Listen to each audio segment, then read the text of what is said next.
أعوذ بالله من الشيطان الرجيم يا أيها الذين آمنوا أوفوا بالعقود Allah subhanahu teala Kur'an-ı Kerim'de ise ey müminler gahitlerinizni, va'dalarınızı ütegiz. Allah subhanahu teala bu ayette bizge va'dalarınızı ütegiz deyip buyura.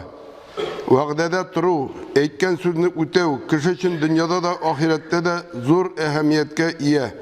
Galimler va'dada turunu, va'danı üç türge bulup koruylar. Birincisi Allah Teala her kimden Kur'an bilen gamel kılarsız deyip va'da aldı. İkincisi Allah isim bilen aytkan antlar. Üçüncüsü müminlerinin uzara kuyuşkan antları. Allah subhanahu teala canlarını yaratkaç, uzun tanrıları turunda va'da ala. Allah subhanahu teala bu turda Kur'an-ı Kerim'de ite. وَإِذْ أَخَذَ رَبُّكَ مِنْ بَنِي آدَمَ مِنْ ظُهُورِهِمْ ذُرِّيَّتَهُمْ وَأَشْهَدَهُمْ عَلَى أَنْفُسِهِمْ أَلَسْتُ بِرَبِّكُمْ قَالُوا بَلَى شَهِدْنَا أَنْ تَقُولُوا يَوْمَ الْقِيَامَةِ إِنَّا كُنَّا عَنْ هَذَا غَافِلِينَ. Allah subhanahu teala yana hatırlayınız. Rabbin Adem balalarının orkasından balaların aldı. Yani her bir bala atasının orkasından dünyaya kildiler. Ve bu işke üzlerin şahit ittiham etti. Ey min tugul mu sizin Rabbiniz? Kişilerin ruhları ettiler. Ey elbette bizim Rabbimiz sensin. Ve sizin bu sözünüzge şahit bulduk. Hem Rabbiniz hakkında hiç nerse bilmedik, gafil bulduk deyip kıyamet günde etmemiz için Kur'an bilen hatırınızga düşürdük. Demek bizning barımızın da canlarımız Allah subhanahu teala'nı tanıgan, tanıları turunda ant etkenler hem bu hakta unutkanlarga Kur'an bilen islerine düşürülgen. Bizning barımızın da canlarımızın Allah Teala'nın tanıları hem tanıları turunda ant etüleri sebeple her bala fitri iman bilen dünyaya kile. Bu hakta Peygamberimiz sallallahu aleyhi ve sellem ayette مَا مِنْ مَوْلُودٍ إِلَّا يُولَدُ عَلَى الْفِطْرَةِ فَأَبَوَاهُ يُهَوِّدَانِهِ اَوْ يُنَصِّرَانِهِ اَوْ يُمَجِّسَانِهِ. Peygamberimiz sallallahu aleyhi ve sellem ayette her bala fitri iman bilen kile. Yani Allah subhanahu teala'nın birliğine ışanış bilen tuğa. Onu fakat ota-analarına Yahudi, Nasara, ise Mecusi itip terbiyeli. Bugün kuplar Allah Teala'ga birgen va'dalarını ütemiler. Ota-ananın dinsiz terbiyesi neticesinde bola imandan yaza Rabbasını unuta. Hatta Adem balası Allah Teala'nı tanıgan halde dünyanı yaratığından tuktamay, Kur'an bilen gamel kılmay.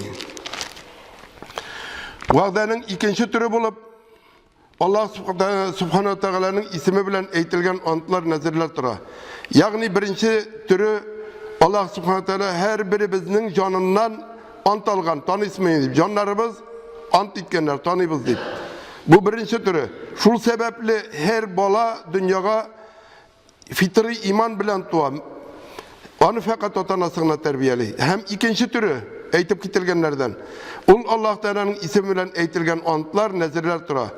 Kişi ağır halge yoluksa Allah Teala'nın ismi bilen türlü antlar, nezirler eğitirge oşuğa. Nezirlerinin dürüst mü, tügül mü, üterlik mi, ütemezlik mi ikenligi turunda uylap da koramılar. Uylamış eğitilgen nezirler bilen küp mü kişi günahka bata. Hem galimler şuşlayıp nezirini birinci türge bulup koruyorlar. Birincisi maksat etip ayrım bir gıbedet bilen nezir eytu. Mesela 2 rekat namaz okunu, yayında başka kulemde oku, ya ise bir gün urazat tu, ya ise küpmedir kulemde urazat tu, küpmedir kulemde sadaka biru, hem başkalar. İkinci türü gıbedetke sebep olatırgan nerseler bilen nazar eytu. Mesela taharet olam deyip, hacga ceyo baram deyip, meşit baram divanda şunun işi nerseler bilen. Hem indi üçüncüsü gıbedet tügül nerseler bilen nazar eytu. Mesela kıyaş kızığında turu, it aşamav. Hem dörtüncüsü haram nerseler bilen nazar eytu. Mesela hamir içu. Şuşu sonap itilgenlerin fakat birincisine itilge tiyiş, kalganları tiyiş tügül. Şuşlar arasında ruhsat itilgenlerinden king toralganına misal sadaka biru yeyse kurban çalu. Atıyılganlarının ing toralganına misal haram kullanu. Mesela indi kimdir Уку yerine kirtsem, restoranга alıp barar idim, şonday konyaklar içertir idim dip, bugün günde dinsizligi, dini zagip kişiге olbayk, iftar algan şunun işinler kullanırga mümkün. Hem indi tirilsem divanda başka narseler aytıp indi, şuşu tıyılgan haram eybirler bilen ant itu. Peygamber sallallahu aleyhi ve sellem ayta, bir kişi itaat itu bilen nazir aytsa, şul nazirin ütesin. Ve bir kişi Allah Teala'ga günah iş bilen nazir aytsa, günah işlemesin. Nindidir nadarlık bilen, bilmevçilik bilen aytılgan nazirlerini, birilgen vaqdalarini ütergen mi yok mu diyen soravga, mina şu hadis-i şerif cevap bulup duratırgandır. Şeriatta aytılgan nazir ütelmese, nazir aytuşu bir kul azat iterge tiyiş. Eğer de kul azat ite olmasa, un fakirini oşatırga, yeyse kindirge tiyiş. Eğer de onu bulduralmay, iken 3 gün urazat targa tiyiş. Olda aytıp gitilgen 3 türü vaqdanın 2 türü Allah Teala'nın ismi bilen beyli. Sözünün başında aytılgan 3 türlü vaqda dip aytıp gittim indi. Hem şunun ikisi Allah Teala'nın ismi bilen beyli hem kıyamet gününde eden balasının Rabbisi karşında ayrım cevap biratırganları. Dünyalıkta bir-birimizin derecesini düşürü, bir-birimizin kimsituğuna sebep bulmasalar da ahir şekilde dinimizin bid'atke batuğuna sebep bulattırganları, şu Allah Teala bilen beylileri. Hem indi şınlap da indol, dünyada ol indol nididir bir nersege sebep bulmasa da ama ahir şekilde şu vaqdalar ütelmek sebebi. Kişini bütün dünyadan çıkıp da tarıpta jiberüne mümkün indi. Hem dininin de zagiflerini getirgen mümkün. Eğinde kişiler arasında Müslümanlarga qarata oңай, yeyse tiskeri qaraş uyatuğa, İslam dini taraluğa yeyse bituğa sebep bulatırganları, ol müminlerinin üz aralarında bulatırganları. Yani mina şunda oturganlarımızın üz ara bir-birimizge bir şatırgan vaqdeleri. Bu üzümüzün aramızdaki vaqdeler. Kişinin vaqdesine qarap, onun turunda başkalar fikir yürüteler. İslam dininde turunda fikir yürüteler. Şuna göre Müslümanların vaqdelerinde tururlar. İslam dini taralı için ayrıca zor ehemmiyetke iyi. Vaqda birip ütemeyiru Müslümanlarga İslam dinine top düşürü. Bu hakta Allah subhanahu teala Kur'an-ı Kerim'de eyte. Ya eyyühellezine amenu lima tekulun ma la tefalun. كبر مقتا عند الله أن تقولوا ما لا تفعلون. Allah subhanahu teala minler işlemegen hem işlemeyecek işlerini işlegen bulup söylüyorsunuz. İşlemegen işlerinizi işlegen bulup söylevleriniz Allah karşısında zor günah hem yaman iştir. Vaqda birip işlemeyeceği elbette zor günah. Bugün günde milletimiz, cemiyetimiz şirip tarqalıp bitip bara.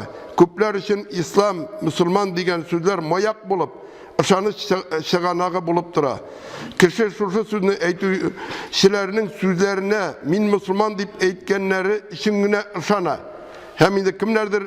Mine bugün günde indi eybirler yasibız deyip eytüşeler var. Hem indi qazıga müracaat eyteler. Küp vakti indi hem zakaz deyip eytik. Zakaz bireler fakat min Müslüman diyen için. Şunda yok ikinci kişiler şunda yok eybirini yasittirgandır.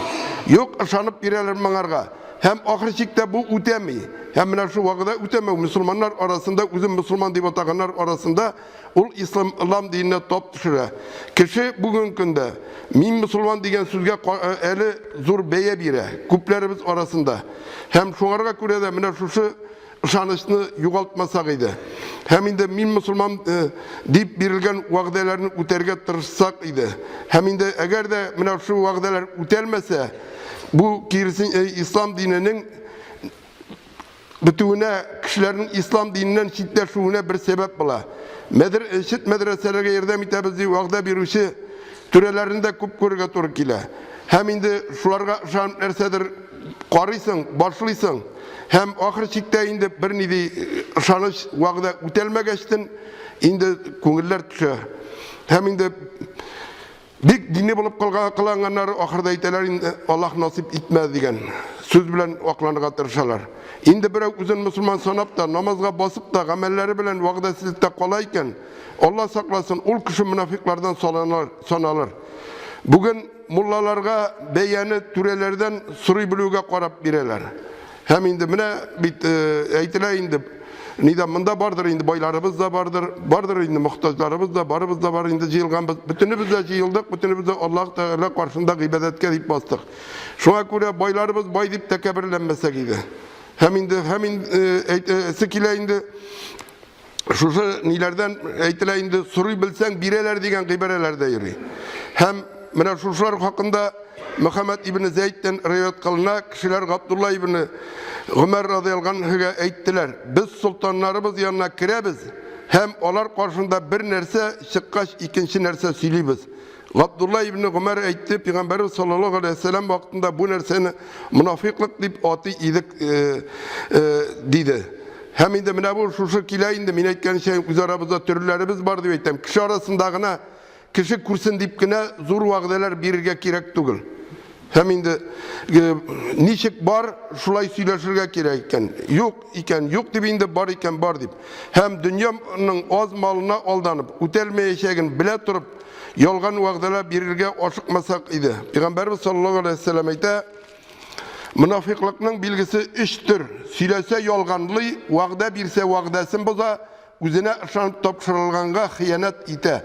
Hem bu birinci şiratta indi bu bizge indi Müslümanlarga qarata eytilgen söz. Hem indi min Müslüman deyip yürüyen kişiye gine tügül, indi şınlap da bizge Müslümanlarga qarata eytilgen söz. Bu bizning bilgili Allah Teala karşında bulgan ornımızını. Hem indi İkinci bir hadiste şuna söyleyeyim deyte hatta ol Müslüman bulgan halde uraza tutsa da namaz okusa da nefse etilgen hadis gösterip şöyle deyip eytiler. Biz elbette kişinin gamel gıybet kılığına qarab onun turda fikir yürütemiz. Ama bu hadisten görüngen şey kişini gamel gıybetine Müslüman itmeyi. Farz gameller elbette mecburi. Ama en mühimi köngül paklığı. Kişi çın köngülü bilen İslam dinini kabul etkendegine onda yolganga, vaqdasizlikka hem başka iskeri sıfatlarga urun kalmay. Bugün eytilgenlerden çıkıp, hiç kine de vaqda birirge yaramay digen nece sarak gerek değil. Kirisinçe vaqda birüde hem onu ütevde birbirimiz bilen yarışırga gerek. Hem indi bugün dinimiz nice disteylerden sonra yanadan küterip kile. Hatta indi eğer de biz mında jıyla bizge küp suman tuyulabız. Eğer de indi mine şu milyonunu, yartı milyon şehrini alıp qarasak, biz bit öyle bir küp tügül. Şuna göre birbirimizin ışanışını yugaltmasak idi. Hem indi birinci şiratta İslam'a bulgan mehabbet bizimizin köngüllerde soklansaydı. Onun içik soklana ol birbirimizin gameline qarab, birbirimizin vaqdasına qarab. Eğer de biz birbirimizge ışanışlı itirip vaqda birüde hem onu ütevde yarışabız iken dinimiz kuvvetlene, kuzge görünüp kuvvetlene. Hem indi hem şu vakitte eğer de biz ütemiyiz iken bizning köngülümüz tuşa. Peygamberimiz sallallahu aleyhi ve sellem üteniş bilen kilgen bütün kışında ütenişin üterge hem şuluk vakitte üti olmasa üterge vaqda birige tırışkan hem indi ne kadarına ağır bulsa da barbar da vaqdasını üterge tırışkan.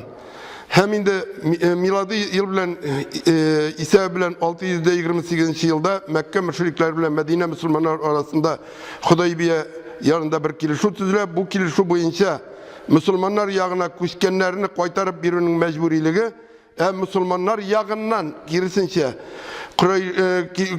kuşken Kureyşlerini koytarıp birinin mecburi tügüllüğü korala. Birinci koraşka Müslümanlarga zararlı sıman kuruna. Hem şuna göre koyber sahabeler arasında rizasızlık da tudura.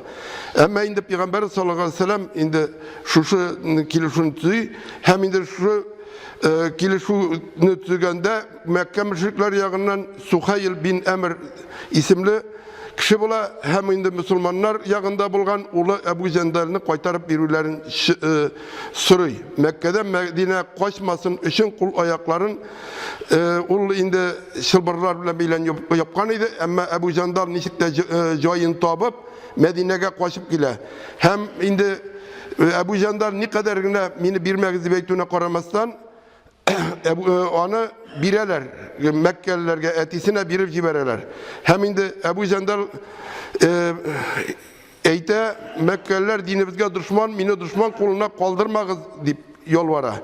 Şulay bulga koramasdan Peygamber sallallahu aleyhi ve sellem sabır ey Ebu Cendal Allah Teala'dan ümitini üzme. Allah Teala tiz arada sina hem seni kibik Müslümanlarga bir şara tabar deyip vaqdasın de kola hem birip jibere. Hem ahirçikte kurganımızsa mine şu vaqdada turu. Birinci qarashqa indi gadilsiz vaqdani üten kibik tuyulgan neden ama ne kadar hayır kelip çığa yanadan indi mine şu Müslümanlarga zor ışanış yerdem bular şu nenin neticesi. Bugün günde biz özümüzni Müslüman dip sanıyız iken biz başkalarga örnek bulurga tiyişmiz.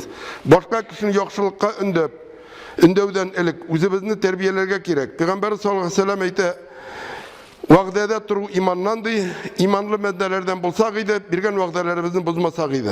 Berilgen vaqda mühim bir sebep arkasında ütelmi kalsa, vaktinde sebebin anlatıp gafı ütünü de dürüst bulur. Dünya malına aldanıp, yolgan antlar birmesek idi. Kıyamet günün unutmayık. Kıyamet gününde sırav katı bulaşak. Allah Teala birgen antlarımızdan da, Allah Teala ismi bilen birilgen antlarımızdan da, nezirlerimizden de üzere kuyuşkan vaqda kiliflerimizden de sorayacak. Allah Teala Kur'an-ı Kerim'de ayta: "Ve evfu bil gahdi innel gahde kâne mes'ûle."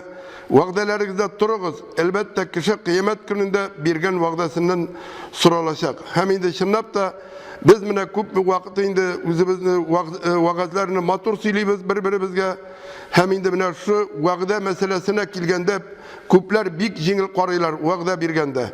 Biram diylerde Bula diylerde, işlim diyler, ya ise şulay kilem diyler, ya birenlerse şunday hem Müslümanlar oldığa yongadan şu Müslümanlar olduğunda zor afet bulup geri eğlenip kayta şu vaqdalarini ütemev. Şuna göre indi barımızda vaqda birige hem birgen vaqdalarımızı üterge tırışsak idi. Allah subhanahu teala kıyamet gününde birimizni de kim hur buluşlardan nasip kılmasaydı. بارك الله لي ولكم في القرآن العظيم ونفعنا وإياكم بالآيات وذكر الحكيم إنه هو السميع العليم الغفور الرحيم المجيب الدعاء